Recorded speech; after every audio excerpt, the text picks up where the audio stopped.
So what is the difference between previous year and assessment year? क्या previous year और assessment year same है? क्या दोनों में डिफरेंस है? और किस तरह से जो फाइनेंशियल ईयर है वही असेसमेंट ईयर होगा, यानी कि प्रीवियस ईयर और असेसमेंट ईयर सेम होंगे? वो 5 केस कौन से हैं, उसी की बात करने वाले हैं आज की वीडियो में। So let's start today's video.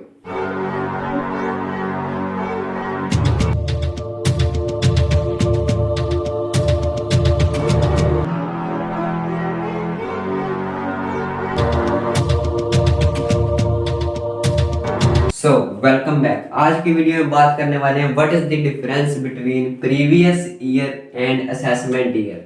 तो क्या प्रीवियस ईयर और असेसमेंट ईयर दोनों सेम हैं या फिर दोनों में कुछ डिफरेंसेस हैं, उसी की बात करने वाले हैं आज की वीडियो में। तो सबसे पहले हम समझते हैं कि असेसमेंट ईयर क्या होता है। असेसमेंट ईयर भी 12 महीनों का होता है। ये हम बात कर रहे हैं सेक्शन 2 सब सेक्शन 9 के अकॉर्डिंग। तो जो असेसमेंट ईयर है वो 12 मंथ का होगा, जो कि 1 अप्रैल से स्टार्ट होगा और 31 मार्च को एंड होगा। जैसे फाइनेंशियल ईयर होता है वैसे ही ये भी 12 महीने का ये असेसमेंट ईयर की बात कर रहे हैं हम। 1 अप्रैल से शुरू होगा और 31 मार्च को एंड होगा। तो यहाँ पर असेसमेंट ईयर में असेसी प्रीवियस ईयर पर कमाई गई जो इनकम उसने कमाई उस पर टैक्स देगा। फॉर एग्जांपल यहाँ पर करंटली जो चल रहा है वो है 2021-22।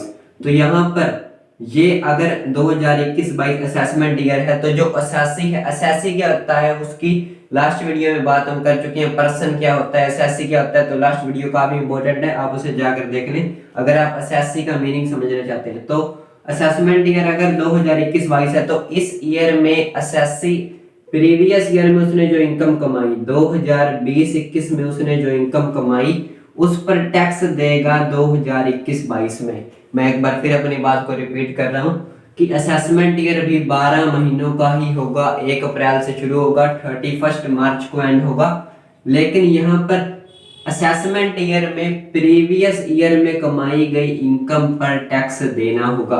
कोई पर्सन है ए, उसने 2020-21 में इनकम कमाई है 20 लाख रुपए की। तो जो ए है वो जो उसने इनकम 2020-21 में 20 लाख की कमाई उस पर टैक्स देगा 2021-22 में। तो 2021-22 हो गया असेसमेंट ईयर और 2020-21 हो गया प्रीवियस ईयर। और हमेशा प्रीवियस ईयर पर में कमाई गई इनकम पर असेसमेंट ईयर में टैक्स देना होता है। उसी तरह से अगर असेसमेंट ईयर 2020-21 है तो प्रीवियस ईयर इससे पहले वाला है जो यानी कि 2019-20, यानी कि 2019-20 में जो उसने इनकम कमाई उस पर टैक्स दिया 2020-21 में, और जो इनकम 2020-21 में कमाई उस पर टैक्स देगा 2021-22 में, और जो इनकम 2021-22 में कमाएगा उस पर टैक्स देगा 2022-23 में।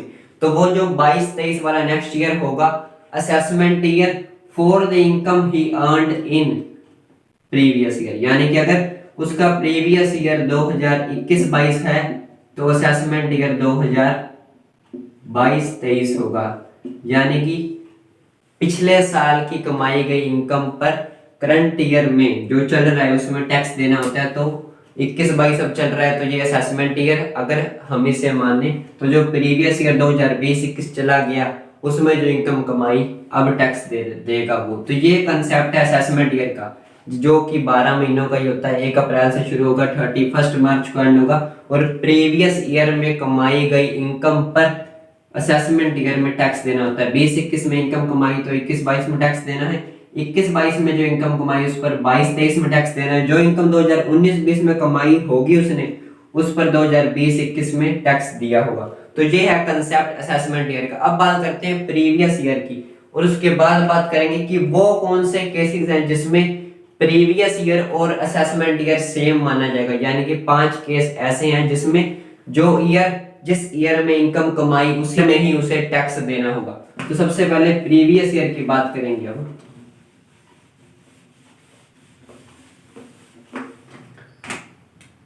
सो प्रीवियस ईयर या जिसे हम कह देते हैं फाइनेंशियल ईयर, तो ये क्या चीज होती है? सबसे पहले तो ये बात हमें याद रखनी है कि ये भी 12 मंथ का ही होगा,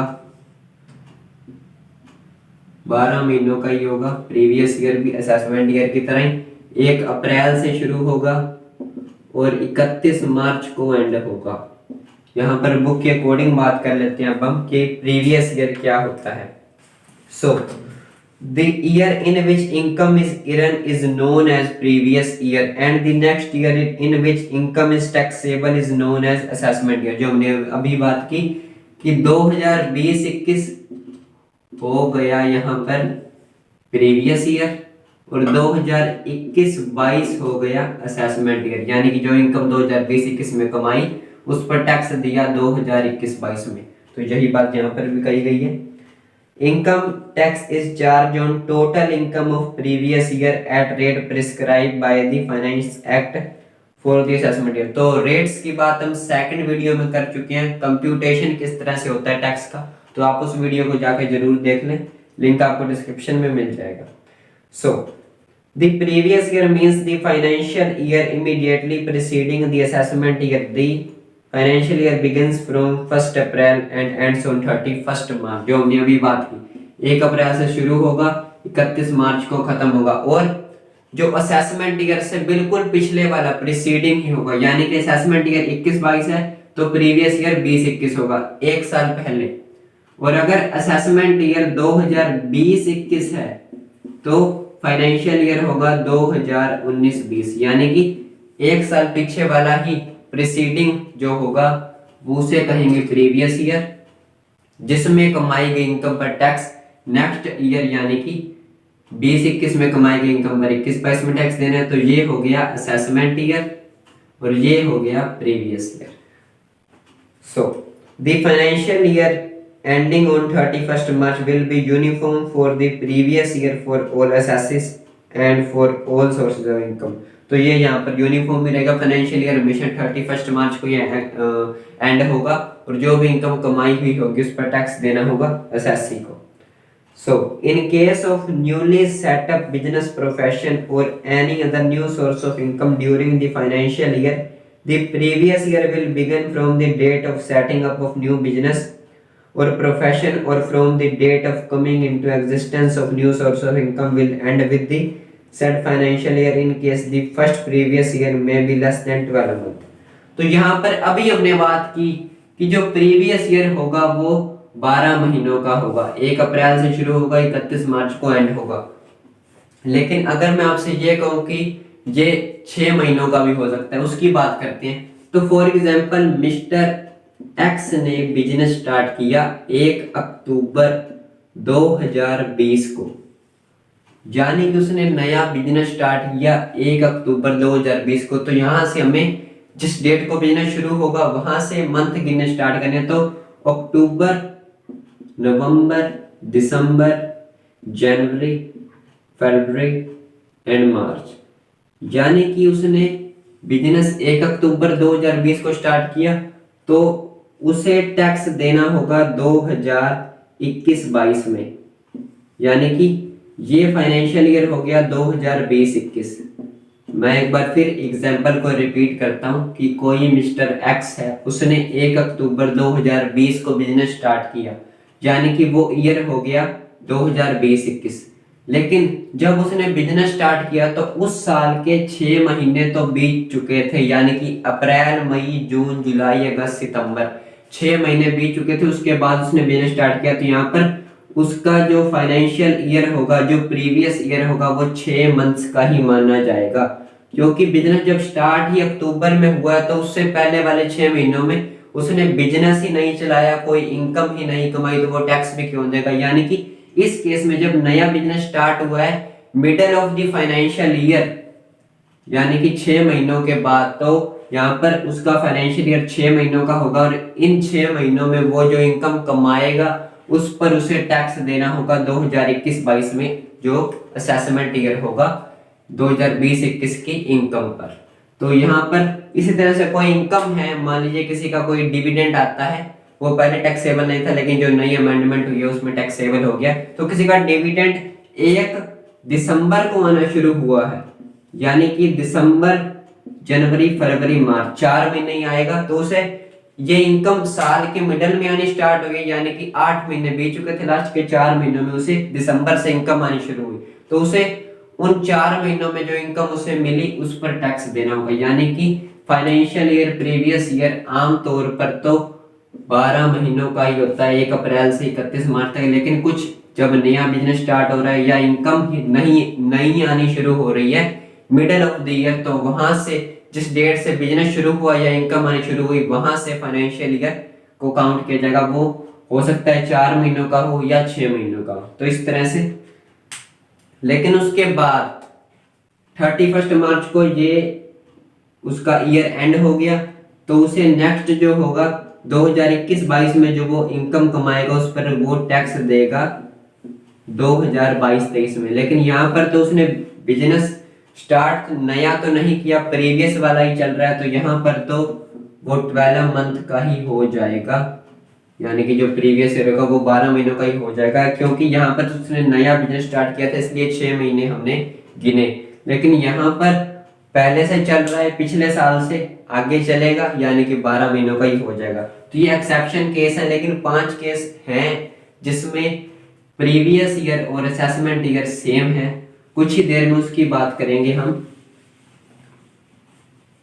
तो यहाँ पर ये प्रीवियस ईयर फाइनेंशियल ईयर की कुछ बात हमने कर ली, अब कुछ एग्जांपल की ओर भी चलेंगे, लेकिन उससे पहले in other words the financial year is both the previous year as well as assessment year. तो यहाँ पर फाइनेंशियल ईयर दोनों भी हो सकते हैं, प्रीवियस ईयर भी और असेसमेंट ईयर, जो स्पेशल केसेस की हमने बात की है।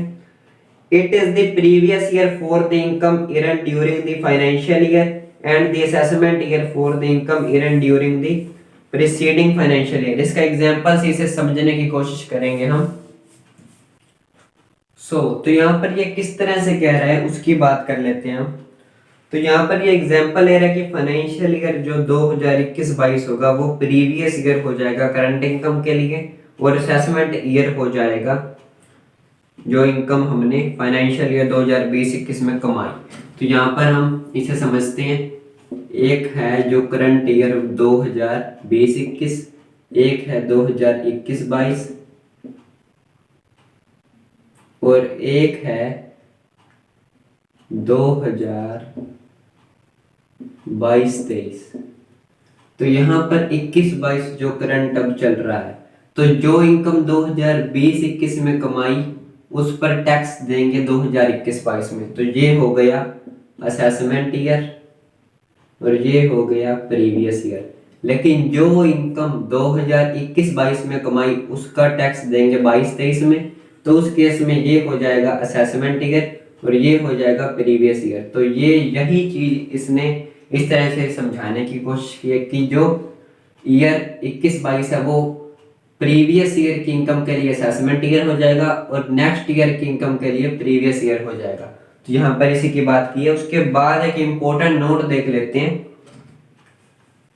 There is no compulsion on any assessee to close his accounts on 31st March only if for any reason personal, religious or any other ground. Assessee wants to close his accounts on different date from 31st March, he can do so.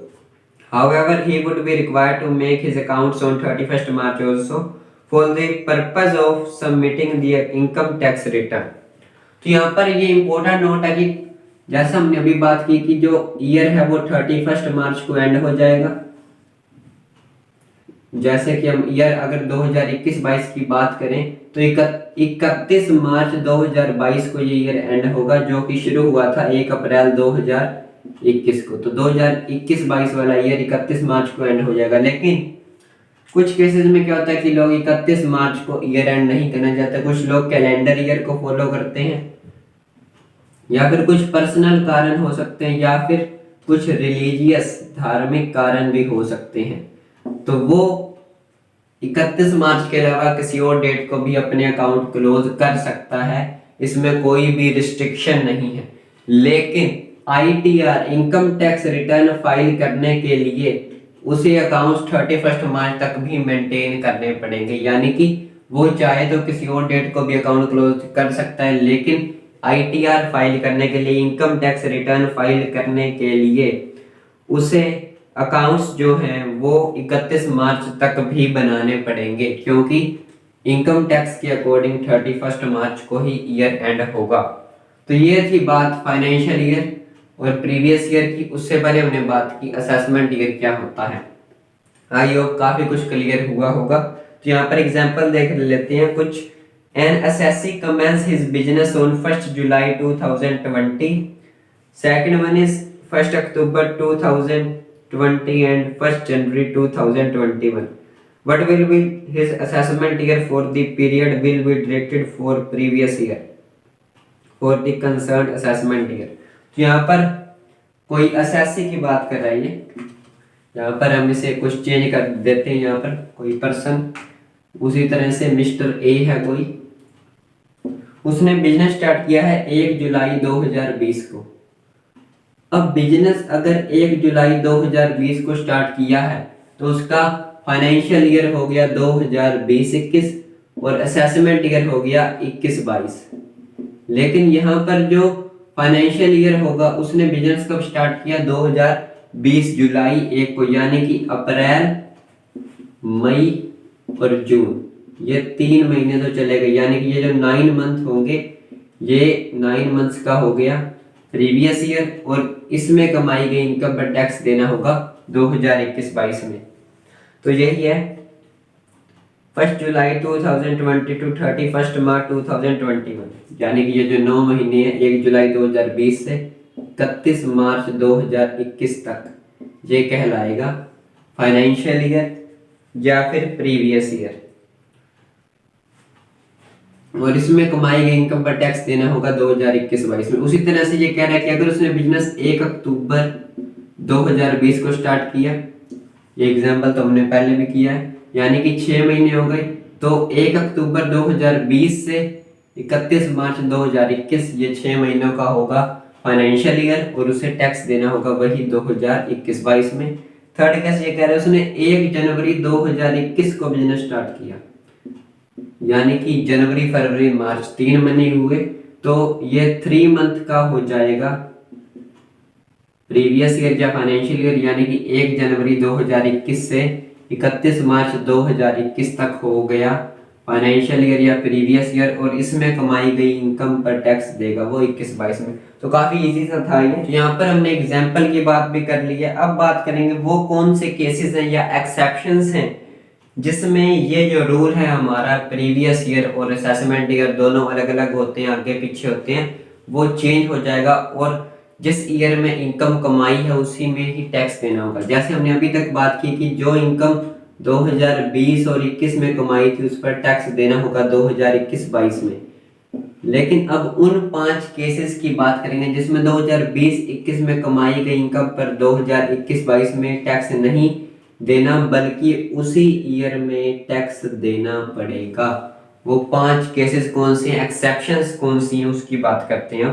So exceptions to the general rule that is taxation of previous year income during the same year, यानी कि previous year की income जो कमाई उसी year में ही same year में ही tax पे करना।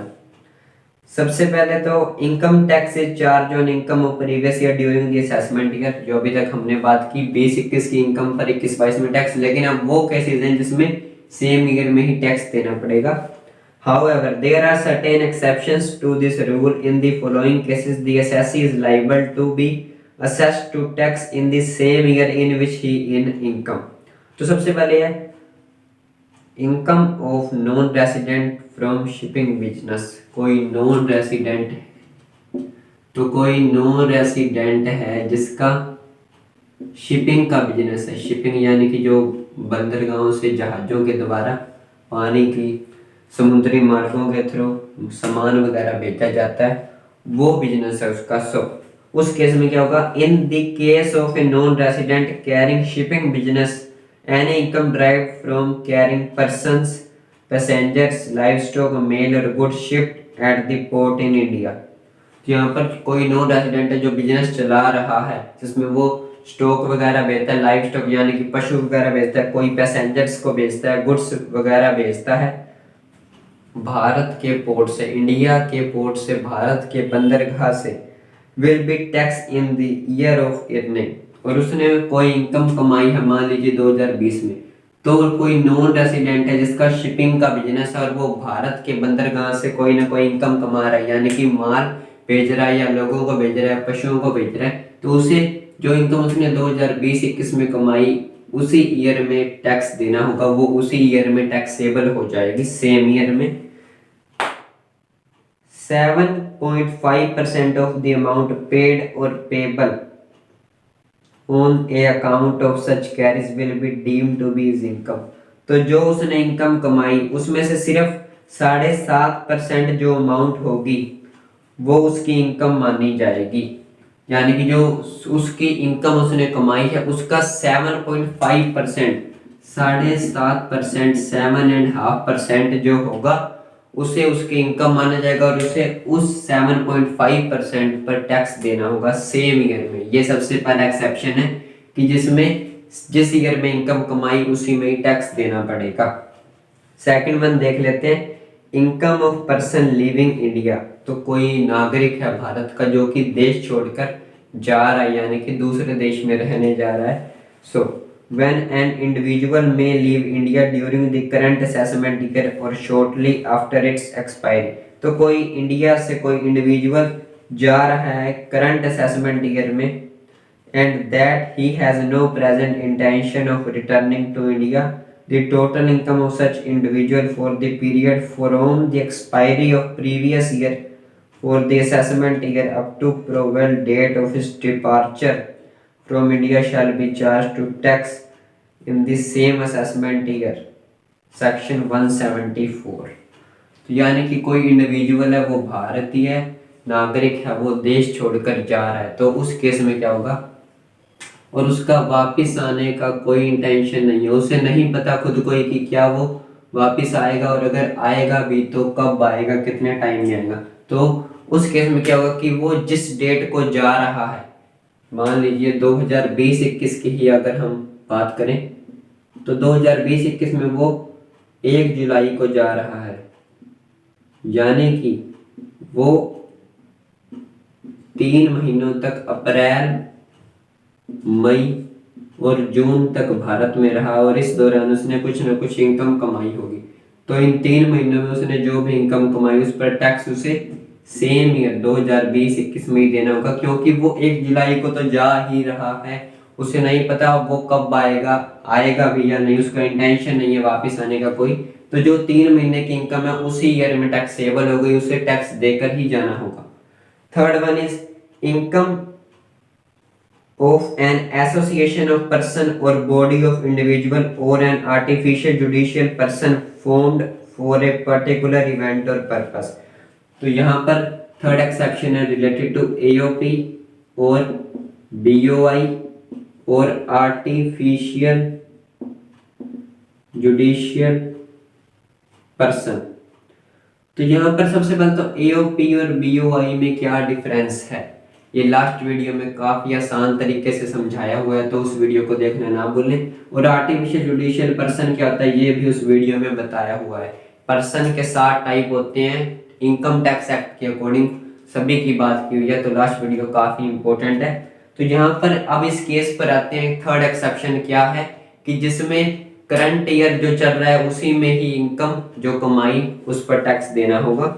Where an AOP or BOI or an artificial judicial person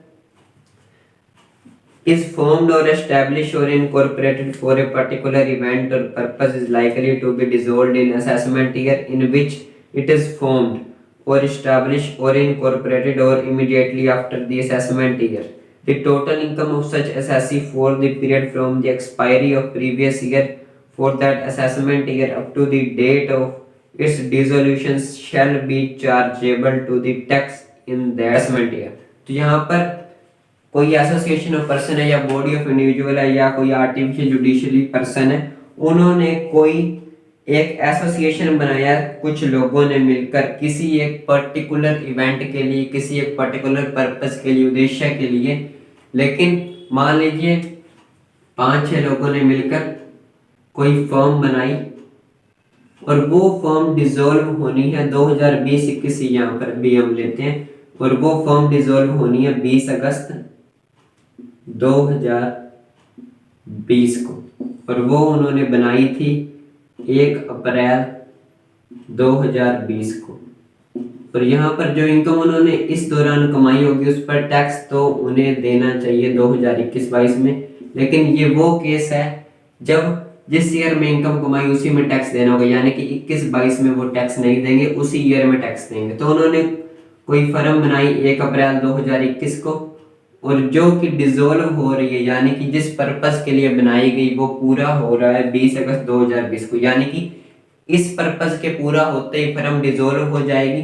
तो उस केस में क्या होगा, तो जो इनकम उन्होंने कमाई अप्रैल, मई, जून, जुलाई, ये 4 महीने और अगस्त के 20 दिन अप टू 20 अगस्त, ये 4 महीने पूरे और ये जो 20 दिन अगस्त के हैं, इस दौरान उन्होंने जो भी इनकम कमाई उस पर टैक्स देना होगा, क्योंकि अगर अगले साल तक का वेट करेंगे तब तक तो बहुत देर हो जाएगी, क्योंकि ये फर्म तो डिसॉल्व ही हो जाएगी। तो सेम ईयर में इनकम कमाई उसी में टैक्स दे दिया। तो ये है third case. Fourth one is transfer of property to avoid tax. तो कई बार क्या होता है कि प्रॉपर्टी को ट्रांसफर कर दिया जाता है टैक्स से बचने के लिए। वो कौन सा केस है देखते हैं आप। Where an assessee is likely to transfer his property to avoid tax, the total income of such person for the period from the expiry of previous year for the assessment year to the date when the assessing officer commence proceeding under section 175 shall be chargeable to tax in the same assessment year। तो यानी कि कई बार क्या होता है कि tax से बचने के लिए हस्बैंड अपनी प्रॉपर्टी को ट्रांसफर कर देता है वाइफ के नाम पर, लेकिन वहां पर कंसिडरेशन कोई होता नहीं है तो उसे टैक्स देना पड़ता है। तो वही ये बात कह रहा है कि टैक्स से बचने के लिए कई बार लोग अपनी प्रॉपर्टी को ट्रांसफर कर देते हैं, लेकिन जब उस पर्सन के खिलाफ प्रोसीडिंग स्टार्ट होगी, केस स्टार्ट होगा, तो जो असेसिंग ऑफिसर है उसे अगर पता चलेगा कि इसने ये प्रॉपर्टी ट्रांसफर की है लेकिन बिना किसी कंसिडरेशन के, तो वो उसे ओनर मानेगा जिसने ट्रांसफर किया और उसे टैक्सेबल किया जाएगा। यानी कि जैसे ही पता चला सेम ईयर में ही उसे उसका ओनर माना जाएगा, डीम्ड ओनर हो जाएगा और उसे टैक्स पे करना होगा। तो ये भी केस है जिसमें करंट ईयर में जैसे ही पता चलेगा सेम ईयर में उसे टैक्स देना होगा। And last one is on discontinue of a business और प्रोफेशन। कोई बिजनेस या कोई प्रोफेशन डिसकंटिन्यू हो रहा है। In the case of discontinue of a business और profession the income of the period from the expiry of previous year for the assessment year in which the business or profession is discontinued up to date, such discontinue may be charged with tax for same assessment year। तो यहाँ पर कोई business है 1 अप्रैल को start हो रहा है 1 अप्रैल 2020 को, और वो डिसकंटिन्यू हो रहा है 30 जून 2020 को। तो यहाँ पर इस केस में क्या होगा, वैसे तो यहाँ पर 2021-22 में उसे टैक्स देना चाहिए, लेकिन यहाँ पर डिसकंटिन्यू हो रहा है इसलिए 2020-21 में वो जो इनकम कमाएगा उसी में ही टैक्स देगा। तो ये अप्रैल मई जून जो 3 महीनों में उसने इनकम कमाई, तो उसी ईयर में 2020-21 में उसे इन 3 महीनों में कमाई गई इनकम पर टैक्स देना होगा। 2021-22 में नहीं देना, सेम ईयर में टैक्सेबल हो जाएगा। तो ये 5वां केस है जिसमें सेम ईयर में ही टैक्स पे करना पड़ता है। प्रीवियस ईयर और असेसमेंट ईयर को अलग अलग नहीं माना जाता, एक ही माना जाता है। एक और एग्जांपल है इसमें, the tax on the income discussed from first to fifth point, जो हमने 5 पॉइंट किए, shall be charged at the rate prescribed for payment of advance tax during the relevant financial year. तो यहाँ पर जो 5 पॉइंट हमने बात की एक बार फिर रिकॉल करते हैं। सबसे पहला था नॉन रेसिडेंट जो शिपिंग बिजनेस कर रहा है। सेकंड वन था कोई पर्सन है जो भारतीय है वो देश छोड़कर जा रहा है। थर्ड वन था कोई एसोसिएशन ऑफ पर्सन है या बॉडी ऑफ इंडिविजुअल है जो किसी इवेंट के लिए इकट्ठे हुए पर्पस के लिए। फोर्थ वन था प्रॉपर्टी को ट्रांसफर किया जा रहा है टैक्स से बचने के लिए। और फिफ्थ वन था डिसकंटिन्यू हो रहा है कोई बिजनेस या प्रोफेशन। तो ये जो 5 केसेस हमने अभी किए उन पर जो टैक्स की चार्जेस होंगी वो जिस तरह से एक्ट में लिखा गया है एडवांस टैक्स के लिए, क्योंकि ये एक तरह से एडवांस पेमेंट ही होगी, क्योंकि नेक्स्ट ईयर में असेसमेंट ईयर में पे करना था, लेकिन कंडीशन से ये 5 ऐसी बनी कि सेम ईयर में ही टैक्स पे करना पड़ा, तो वो जो एडवांस टैक्स की रेट है वो अप्लाई हो जाएंगी। For example mister A is living India on 10th जुलाई 2021, तो कोई यहाँ पर मिस्टर ए है वो 10 जुलाई 2021 को देश से बाहर जा रहा है। 2021 यानी कि फाइनेंशियल ईयर हो गया 2021-22, क्योंकि 10 जुलाई है तो फाइनेंशियल ईयर 21-22 हो गया, और असेसमेंट ईयर होगा 2022-23। लेकिन यहाँ पर ये केस क्या है, एग्जाम्पल क्या है? So the tax on the income for the previous year 2021 shall be charged as the rate prescribed for assessment year 2021-22, and the tax on income from 1st April 2021 to 10 July 2021 shall be charged as the rate prescribed for the payment of advance tax during the financial year 2021-22। तो यहाँ पर ये कह रहा है कि जो income उसने 2020-21 में कमाई होगी उस पर तो टैक्स उसे देना है 2021-22 में, जो प्रिस्क्राइब रेट है अब, लेकिन जो इनकम उसने इन 3 महीनों में अप्रैल मई जून में और जुलाई के 10 दिन में कमाई, उस पर उसे टैक्स देना होगा जो रेट प्रिस्क्राइब है 2021-22 में, क्योंकि इस केस में वो भारत से बाहर जा रहा है तो सेम ईयर में ही उसे इनकम जो उसने कमाई उस पर टैक्स देना होगा, तो रेट 2021-22 वाले ही अप्लाई हो जाएंगे, क्योंकि 22-23 में वो टैक्स नहीं दे सकता क्योंकि वो देश छोड़कर जा रहा है। सेकंड जो रूल था या एक्सेप्शन थी हमने पढ़ी थी कि कोई पर्सन जब भारतीय देश छोड़कर जा रहा है तो उसे सेम ईयर में जो इनकम कमाई उसी पर टैक्स देना होगा। तो यहाँ पर जो उसने 3 महीने और ये 10 दिनों में जो इनकम कमाई है उस पर जो रेट अप्लाई होंगे वो 2021-22 वाले होंगे जो एडवांस टैक्स के रेट्स हैं। तो ये थी बात प्रीवियस ईयर की और 5 एक्सेप्शंस की। अब यहाँ पर डिफरेंस देख लेते हैं कि प्रीवियस ईयर और असेसमेंट ईयर में क्या डिफरेंस है।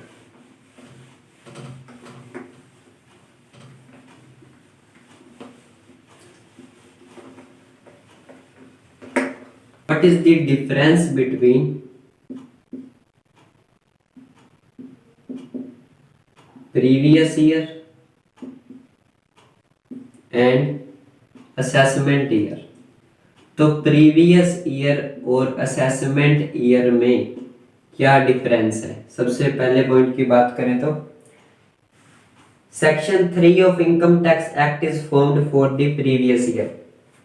तो प्रीवियस ईयर के लिए सेक्शन 3 अप्लाई होता है as per income tax act, and section 2 sub section 9 is formed for assessment year, और असेसमेंट ईयर पर सेक्शन 2 सब सेक्शन 9 अप्लाई होता है। तो सबसे पहला डिफरेंस दोनों में यही है कि प्रीवियस ईयर पर सेक्शन 3 अप्लाई होगा और असेसमेंट ईयर पर सेक्शन 2 सब सेक्शन 9 अप्लाई होगा। Second one is previous year means the financial year immediately preceding assessment year।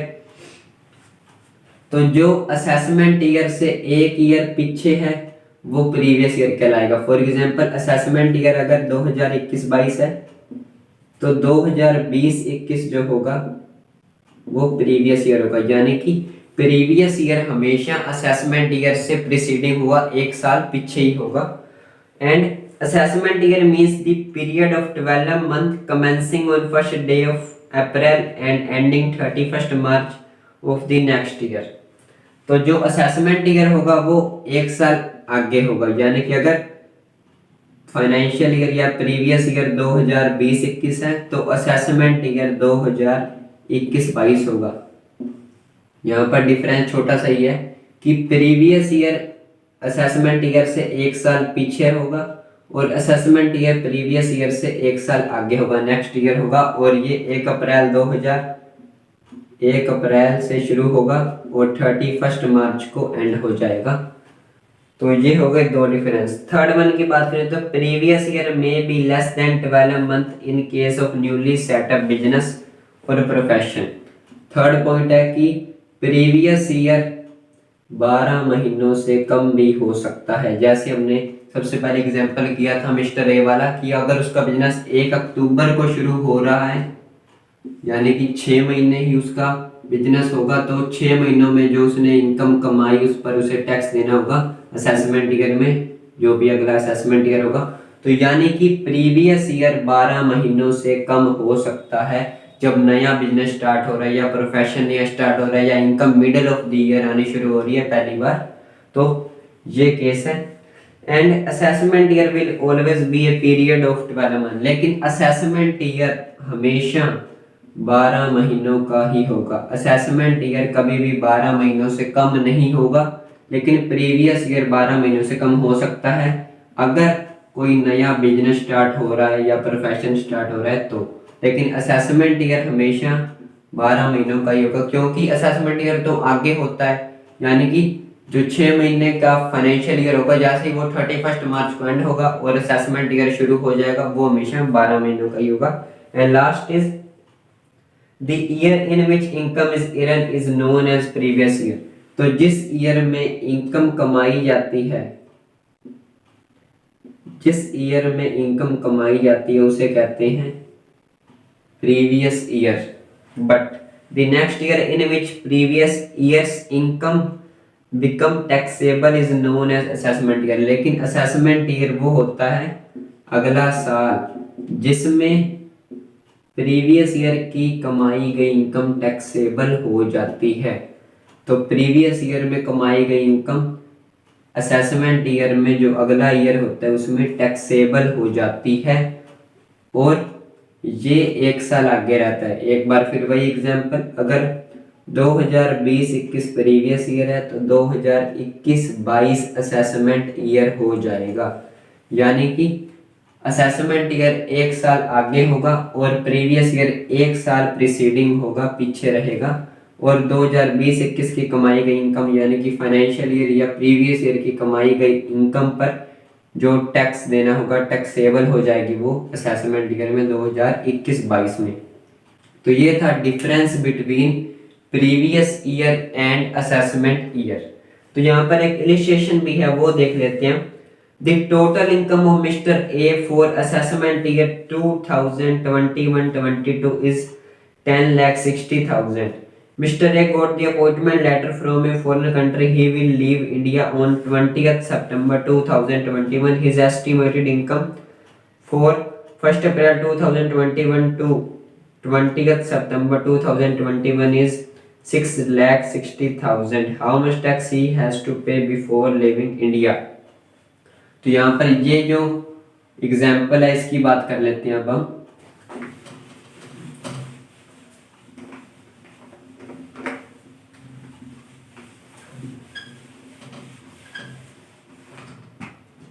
So mister a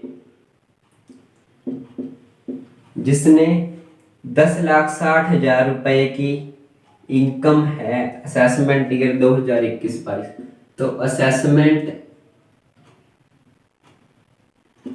year 2021-22 में जो उसकी टैक्सेबल इनकम है वो है 10,60,000 रुपए।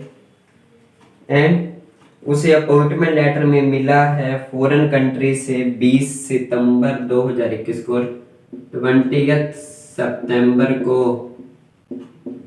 उसे लेटर मिला है फॉरेन कंट्री से, यानी कि अब वो देश छोड़कर जाएगा। और वो सेकंड पॉइंट आ गया, जब कोई भारतीय देश छोड़कर जा रहा है तो सेम ईयर में ही उसे टैक्सेबल हो जाएगी उसकी इनकम। तो जो इनकम उसने 2021-22 में यानी कि 1/4/2021, 1 अप्रैल 2021 से 20 सितंबर 2021 तक कमाई वो है 6,60,000 रुपए।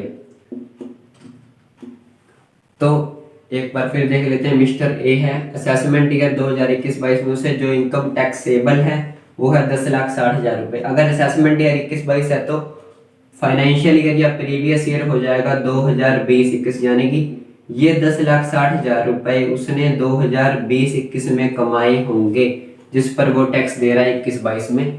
और उसे 20 सितंबर 2021 को एक लेटर आ गया, यानी कि फॉरेन कंपनी में या कंट्री में उसे अब जॉब मिल गई, तो वो देश छोड़कर जा रहा है। तो उस ईयर में 1/4/2021, 1 अप्रैल 2021 से 20 सितंबर 2021 तक उसने जो इनकम कमाई है वो है 6,60,000 रुपये। तो इस पर टैक्स कैलकुलेट करने उसे कितना टैक्स पे करना पड़ेगा। तो सबसे पहले तो इस 10,60,000 को देखते हैं, यानी कि जो इनकम उसने 2020-21 में कमाई थी और अब वो असेसमेंट ईयर 21-22 में उस पर टैक्स दे रहा है, तो 10,60,000 रुपए है। तो सबसे पहले तो ये इंडिविजुअल का केस हुआ। अब ये केसेस जो हैं वो सेकंड वीडियो में कंप्लीट बात किया, वो काफी लेंथी वीडियो थी लेकिन काफी इंपॉर्टेंट है, तो उसे अगर आपने देखा होगा तो आप ये काफी इजीली समझ जाएंगे। तो 10,60,000 रुपए की इनकम पर टैक्स कैलकुलेट करते हैं। तो सबसे पहले तो टैक्स ऑन 2,50,000, तो पहले 2,50,000 पर कोई टैक्स नहीं लगता। अगले 2,50,000 पर यहाँ पर टैक्स लगेगा 5% के अकॉर्डिंग 12,500, यहाँ पर 5% के अकॉर्डिंग टैक्स लग रहा है। अगले 2.5 लाख पर 12,500, तो अगले 5 लाख पर टैक्स लगेगा 20% के अकॉर्डिंग, तो वो हो जाएगा 1 लाख रुपीज। और अगले 60,000 पर जो टैक्स लगेगा वो लगेगा 30% के अकॉर्डिंग, जो कि हो जाएगा 18,000 रुपए। तो यहाँ पर ए जो है वो इंडिविजुअल है, उसकी जो प्रीवियस ईयर की इनकम है उस पर वो टैक्स दे रहा है। 10,60,000 रुपए की उसकी इनकम है, तो पहले 2.5 लाख पर कोई टैक्स नहीं लगेगा। अगले 2.5 लाख पर 5% के अकॉर्डिंग 12,500, अगले 5 लाख पर 20% के अकॉर्डिंग 1 लाख रुपए टैक्स, और अगले 60,000 पर 30% के अकॉर्डिंग 18,000 रुपए टैक्स। तो यहाँ पर उसका जो टैक्स हो गया वो हो गया 1,30,500 रुपए। तो यहाँ पर उसका जो टैक्स है वो 50 लाख से कम है, तो 50 लाख तक या उससे कम टैक्स होने पर सरचार्ज नहीं लगता। तो यहाँ पर 1,30,500 उसका टैक्स हो गया जो उसे पे करना है, उस पर सरचार्ज नहीं लगेगा। लेकिन इस पर 4% के according health and education cess लगेगा, हेल्थ एंड एजुकेशन सेस लगेगा 4% के अकॉर्डिंग, तो जो कि हो जाएगा 5,220, 5,220 रुपए का हो गया 4% के according health and education cess. तो यहाँ पर टोटल उसे जो टैक्स पे करना है वो है 1,35,720 रुपए। तो जो इनकम उसने 2020-21 में कमाई थी 10,60,000 रुपए की, उस पर उसे टैक्स पे करना है 1,35,720 रुपए, सब कुछ जोड़ने के बाद जो सेस वगैरह है उसे जोड़ने के बाद। तो ये टैक्स उसे पे करना है जो प्रीवियस ईयर की इनकम थी। लेकिन अब नेक्स्ट ईयर स्टार्ट हो गया, तो 21-22 शुरू हो चुका है जिसमें वो प्रीवियस ईयर की इनकम पर टैक्स दे रहा है। लेकिन जो इनकम वो 21-22 में कमाएगा उस पर उसे टैक्स देना होगा 2022-23 में।